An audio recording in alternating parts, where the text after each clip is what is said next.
আসসালামু আলাইকুম। নতুন আরেকটা ভিডিওতে স্বাগতম। আমি ইমন আছি আপনাদের সাথে ইগল এজেন্সি থেকে। তো আমার হাতে দেখতে পাচ্ছেন খুবই চমৎকার একটা ডিজাইন। এটা আসলে হচ্ছে আপনার rustic tiles, Indian rustic body এটাকে আমরা। এটা ইন্ডিয়া থেকে আসে, মেড ইন ইন্ডিয়া লেখা থাকবে এটা। এটা কিন্তু স্টোন বডি রাস্টিক। আর এগুলো কিন্তু স্কোয়ার ফিট একদমই রিজনেবল। 220 টাকা থেকে 240 টাকার মধ্যে পার স্কোয়ার ফিট নিতে পারেন।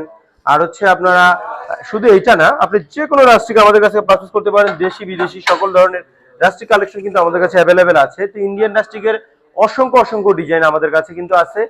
এগুলো কিন্তু আপনারা পেয়ে যাবেন হচ্ছে মাত্র 200 টাকা থেকে 250 টাকার মধ্যে পার স্কোয়ার ফিট। এখানে কিন্তু খুবই সুন্দর ইউনিক ডিজাইনগুলো আছে। আপনারা দেখতে পাচ্ছেন প্রত্যেকটা ডিজাইন কিন্তু একদম ব্র্যান্ড নিউ এবং হচ্ছে এগুলো কিন্তু প্রিমিয়াম কালেকশন। আর এখানে আছে হচ্ছে আমাদের এগুলো প্রিমিয়াম কালেকশনে আছে ইন্ডিয়ান রাস্টিক। এখানে কিন্তু অসংখ্য ডিজাইন আছে এবং মালয়েশিয়ান রাস্টিক আমাদের নতুন আসছে মালয়েশিয়ান রাস্টিক। যারা হচ্ছে স্টোনের ভিতরে মালয়েশিয়ান রাস্টিক নিতে চান তারা আমাদের কাছ থেকে নিতে পারেন। অসংখ্য ডিজাইন আছে, এগুলো black, white, ash, grey, wood সকল ধরনের কালার আছে। এবং এখানে আছে আমাদের স্প্যানিশ কালারগুলো, স্প্যানিশ রাস্টিকের, যেগুলো হচ্ছে খুবই চমৎকার ইউনিক কিছু ডিজাইনের, ইউনিক কিছু সাইজগুলো একদম ইউনিক এবং হচ্ছে কালারগুলো খুবই ইউনিক। এগুলো নিতে হলে স্ক্রিনে দেওয়া নম্বরে যোগাযোগ করুন কিংবা আমাদের সরাসরি শোরুম ভিজিট করে আপনি নিতে পারেন। সবাই ভালো থাকবেন। আসসালামু আলাইকুম।